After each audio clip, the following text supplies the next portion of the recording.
కర్నూలు శ్రీ మహానందీశ్వర శ్రీ కామేశ్వరి దివ్య అమ్మవారి మహాశివరాత్రి మహోత్సవాలకు సందర్భంగా Nandyal municipal commissioner Niranjan రెడ్డిని సాదరంగా స్వాగతించారు. ఆలయ నిర్వహణాధికారి చంద్రశేఖర్ రెడ్డి, దేవస్థానం ప్రధాన అర్చకులు రవిశంకర్ శర్మలు మహాశివరాత్రి కోసం జరుగుతున్న ఏర్పాట్లను అమాన్యుస్తో పంచుకున్నారు. మహాశివరాత్రి అన్ని ఏర్పాట్లకు జరుగుతున్నాయని, శ్రీ కామేశ్వరి మహానందీశ్వరుల కళ్యాణం అంగరంగ వైభవంగా నిర్వహించేందుకు సర్వం సిద్ధం చేశామని వారు తెలిపారు.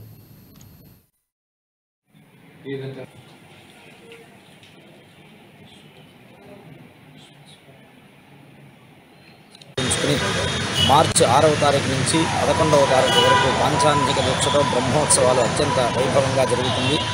ప్రతిరోజు కూడా స్వామివారు వివిధ వాహనాలపై విశేషంగా విహరించడం జరుగుతుంది. అట్లాగే మహాశివరాత్రి రోజున 8వ తారీఖున లింగోద్భవ కాలంలో లోక కళ్యాణార్థమై విశేషమైనటువంటి అభిషేకాదులు, అట్లాగే కామేశ్వరి మహానందీశ్వరుల కళ్యాణ మహోత్సవం కూడా అత్యంత వైభవంగా నిర్వహించడం జరుగుతుంది. 10వ తారీఖు మధ్యాహ్నం ఉత్సవంలో ప్రధాన ఘట్టమైనటువంటి రథోత్సవం అనేటువంటిది క్షేత్రంలో ఉన్నటువంటి 4 మాడ వీధులకుండగా విశేషంగా వేలాది మంది భక్తుల సమక్షంలో నిర్వహించడం జరుగుతుంది. ముఖ్యంగా వివిధ డిపార్ట్మెంట్ల సహకారంతో ఈ బ్రహ్మోత్సవాలను దిగ్విజయంగా చేయాలని చెప్పేసి మా ఆలయ సిబ్బంది కానీ, వేద పండితులు కానీ అందరి సహకారంతో చేయాలని చెప్పేసి చేస్తున్నాము. ముఖ్యంగా వచ్చిన ప్రతి భక్తునికి త్వరితగతిన దర్శనం చేసుకోవడానికి సుమారుగా 7 కౌంటర్లు ఏర్పాటు చేయడము, వచ్చిన ప్రతి భక్తునికి లడ్డు ప్రసాదం ఇవ్వడము, సుమారుగా 1,20,000 లడ్లు తయారు చేయడానికి నిర్ణయం తీసుకోవడం జరిగింది.